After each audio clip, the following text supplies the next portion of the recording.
Judas Iscariot, we know very little about him from the Gospels. He was an apostle. Somehow he became an apostle.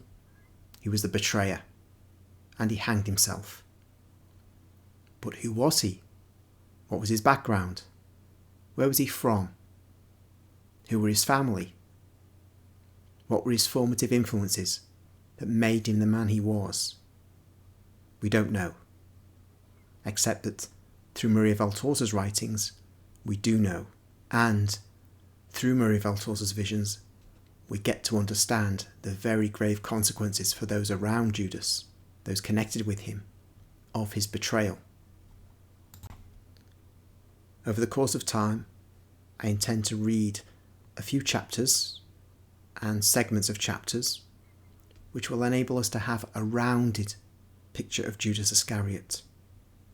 And I shall commence with chapter 213 of the Poem of the Man God, volume 2, titled At Kerioth, Jesus Speaks in the Synagogue, a vision given to Maria Valtorta on the 9th of July 1945.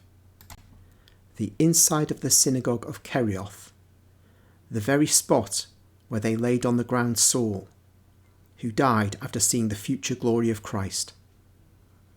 In this place, in a crowd of people from which Jesus and Judas emerge, they are the tallest, and both their faces are shining, one out of love, the other for the joy of seeing that his town is always faithful to the Lord, and is distinguishing itself by bestowing solemn honours upon the Master.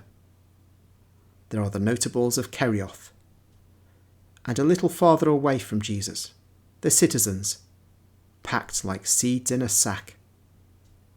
The synagogue is so full that it is difficult to breathe, although the doors are open. And in order to pay homage to the Master and hear him, they end up by making such confusion and so much noise that it is impossible to hear anything. Jesus puts up with the situation and is silent, but the others become impatient. They gesticulate and shout, "Silence!" But their voices are lost in the hubbub, like a cry on a stormy beach. Judas wastes no time.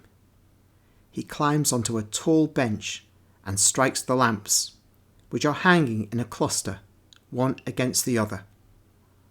The hollow metal resounds, and the chains rattle against one another like musical instruments. The people become silent, and at last it is possible to hear Jesus speak.